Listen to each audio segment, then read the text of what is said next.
Very good evening. It's Saturday, the 10th of November 2012, and welcome to a brand new edition of Weekend Primetime News.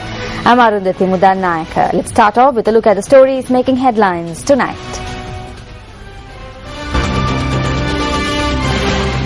"27 killed in the clashes that broke out at the Valikada prison. Operations underway to apprehend those who escaped. UNP request for the Parliamentary Select Committee to look into the clash at the prison. Minister Vimal Veeravansa requests the assistance of the opposition leader for the abolishment of the 13th Amendment. Bar Association requests the President to reconsider the impeachment motion against the Chief Justice.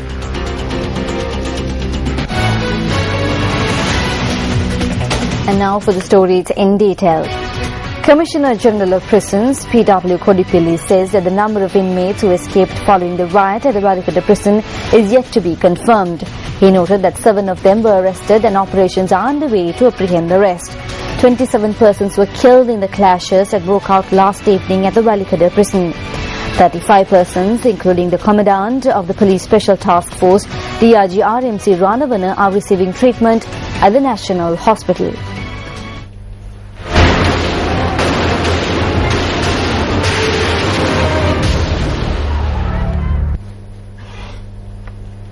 At 9 last morning, the Police Special Task Force had entered the Valikada prison for a search operation.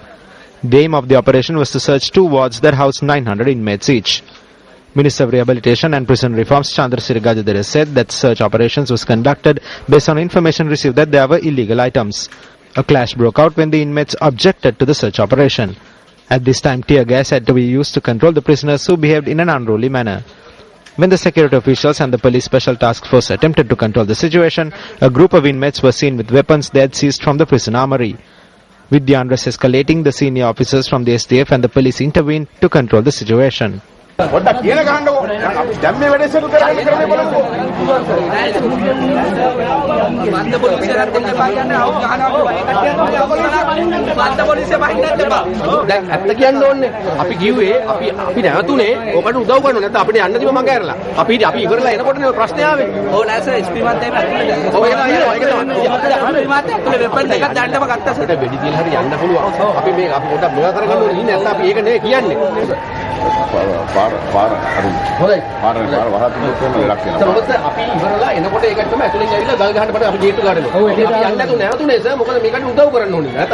The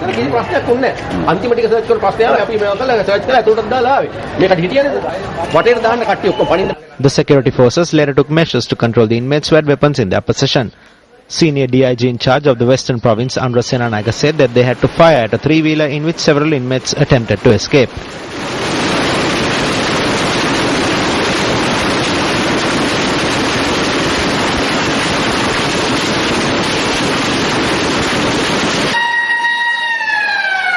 The deceased and the injured were brought to the National Hospital last night itself.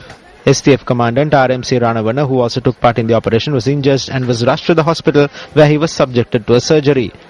Operation was in effect in the area surrounding the prison to control the situation last night. Army spokesperson Brigadier Ruwan Wanigasure said that the situation was completely brought under control at dawn this morning after deploying the 14th Battalion of the Army. Senior DIG in charge of the Western Province, Andra Senanayaka, commented on the incident. We tried to negotiate with the group inside and take back the weapons. We were discussing until 12:30, but the group did not hand over the weapons and attempted to carry out this act. However, some inmates handed over around 6 to 10 weapons, but the majority held on to the weapons. We waited until 1 o'clock. We began to understand what sort of a situation that may arise if we don't retrieve the weapons.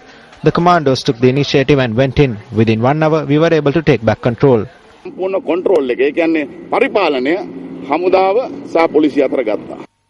In a search operation conducted afterwards, the bodies of 11 inmates were discovered within the prison premises.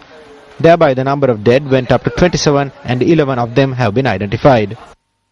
11 people who were with weapons have died inside. Those were the ones who took the initiative in this account and had stormed into the armory and had taken over the weapons. The first is Asuwappulage Jyotipala, also known as Kapila. The others are Kankanamlage Malindra Nilendra Palpola, also known as Malan, T.H. Lester De Silva, Mohammad Vijay Rohana, also known as Gundu, Harsha Shri Manikiti Pereira, also known as Manju Shri Harsha, and the others we suspect to be Nirmala Tapattu, Tushara Chandra, also known as Kalu Tushara, Tissa Kumara, Azwaruddin, Malik Samira Pereira, also known as Konda Amila. All of them are violent criminals. Some of them are sentenced to life in prison and also to be hanged. We have recovered almost 50 weapons that these criminals stole. Investigations are underway. Meanwhile, police spokesperson SSP Prashanta Jayakuri said there are another 9 inmates identified as R. Susanta Pereira, Amal, Sanjiva Rajapaksha, Priyanta, Shriyanta, Malik Samira, Dilip Sanjiva, Janaka Lakshan and Leslie were also killed. Director General of the National Hospital, Dr. Anil Jasingha, commented on the situation of the hospitalized inmates and security forces personnel. Today, around 35 people are receiving treatment owing to this incident. 21 out of the 35 are inmates. Also, 9 STF personnel, 4 army personnel and a prison official are receiving treatment. 9 surgeries have been done so far. There are 5 persons receiving treatment at the intensive care unit. Commandant Ranamana's condition seems positive. The doctors are monitoring the situation of the others as well. Those in the wards have only minor injuries. The situation was also a hot topic in Parliament today. Minister of Rehabilitation and Prison Reforms Chandrasiri Gajadhira said that a comprehensive report on this will be presented to Parliament. A 3-member committee has been appointed by the Prisons Department to look into the incident. I also instructed my ministry's secretary to commence an investigation into this. In his report, I was informed that normal inmates were also injured because those who stormed into the infirmary had taken certain drugs and fired their weapons without any conscience. Meanwhile, the United National Party requested the Speaker to appoint a parliamentary select committee into the matter. We would like to know if the magisterial inquiry is there, who are the police officers who will be investigating, because there will be a lot of issues that arise. I can't give the answer to it, like how they got, as the minister said, how they got access to the weapons, why such a large number have become died. So let's have some separate or a special police unit on which people have confidence, but they will have to produce the evidence before the magistrate. The coroner can give the reasons of death now, but I would ask the government to ensure that they have a special police unit, and that some people, some of the senior members of the prisons department, where unfortunately the commissioners are no longer taken from the prisons department, are also involved in it. A tense situation at the Gaul prison. 5 persons including 3 prison officials injured. A tense situation in the New Magazine prison.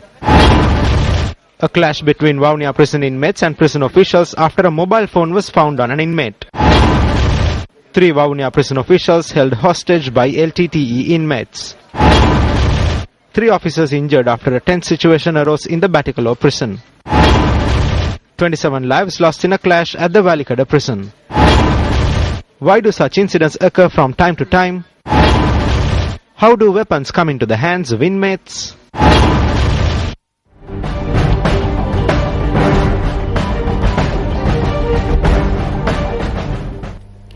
President Mahinda Rajapaksa states that though the humanitarian mission against terrorism is over, the humanitarian mission towards developing people's lives in the north and east that were disturbed by the war is not yet over. The President made this observation at the function organized to declare open the Abhimangsala Suwasahana Centre in Kamburupitiya today. This Abhimangsala Suwasahana Centre in the Vilpitavatta area in Kamburupitiya, which is dedicated for the disabled war heroes in the southern province, was vested in war heroes by the President this morning. The Abhimangsala Centre is built in an area of 10 acres under the Rakavarana housing concept of the Mahinda Chintanaya. The centre is to provide rehabilitation and medical treatment to war heroes who have been disabled.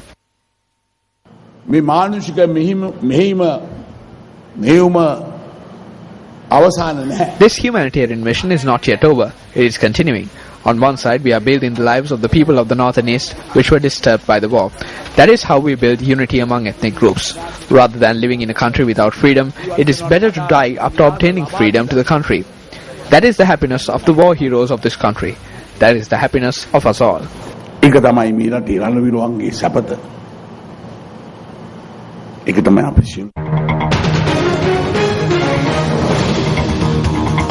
Taking a look at a developing story for tonight, the Federation of University Teachers Association points out that they are not pleased with the response given to their trade union demands through the budget. Chairman of the association, Dr. Nimal Ranjit Devati, points out that the government must honour the trust placed in them. According to the budget which was presented in Parliament recently, a total of nearly 306 billion rupees has been set aside for education. This amounts to 4.1% of the GDP. It also notes that the total sum spent on education in total has increased by 15% in 2013.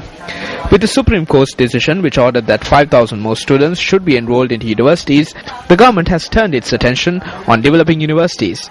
A total of 4,000 million rupees has been set aside for this purpose. A majority of this amount will be allocated to pay the salaries of university staff. The 2013 budget also notes that the salaries of university lecturers and other perks will be raised in the medium term, while steps will also be taken to increase the professional recognition of university lecturers. Over the past 3 months, university teachers engaged in a trade union action demanding officials to allocate at least 6% of the GDP for the education sector.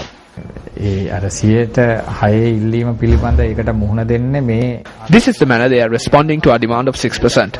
We do not agree with this. The issue about salaries is mentioned on some instances, but they have not clearly said that the salaries will be raised by this amount.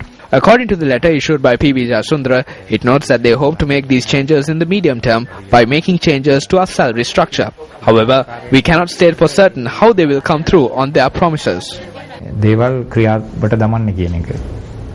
විද්‍යාත්මක හා පර්යේෂණ ශාස්ත්‍රය එවැගේම හමුදාවේ They have included the amount being spent on research purposes, the money being spent for army training as well as the navy training in this. This clearly shows that the government has in fact allocated less than 1.5% for education this time around. The statement about 5.5% is a total hoax. වඩා අඩු ප්‍රතිශතයක් ගන්නව එක වළක්වන්න බෑ.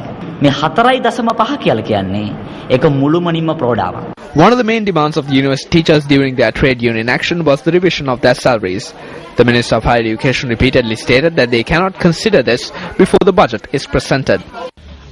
The budget will be released next month. We will not increase it by a cent before it. While the Minister of Higher Education made such statements, the university teachers called off their trade union action following discussions with Minister Basil Rajapaksa based on several agreements.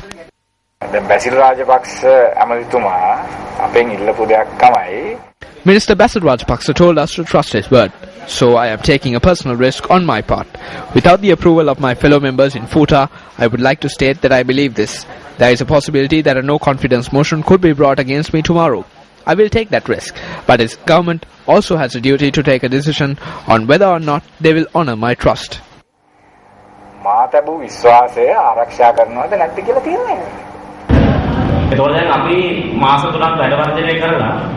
We engaged in a trade union action for 3 months without pay, and the government's promise was that they will help us through the budget. They brought it and it didn't contain anything. They have not removed any circulars either. I can now see that the administrations which come to power in this era have no regard for the views of society.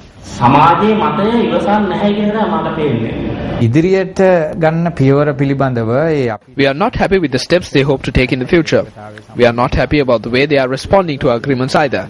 We have formally informed Minister Basil Rajapaksa about this through a letter. The letter highlighted the agreements that we made and the validity of our joint statement. Our association is one which combines nearly 40 member associations. Discussions should be held among these associations as it took place previously. සමාජිකත්වයට සාකච්ඡාවක් තුලින් ඒ තීරණය විය යුතුයි මීට පෙර සිද්ධ වුණා වගේම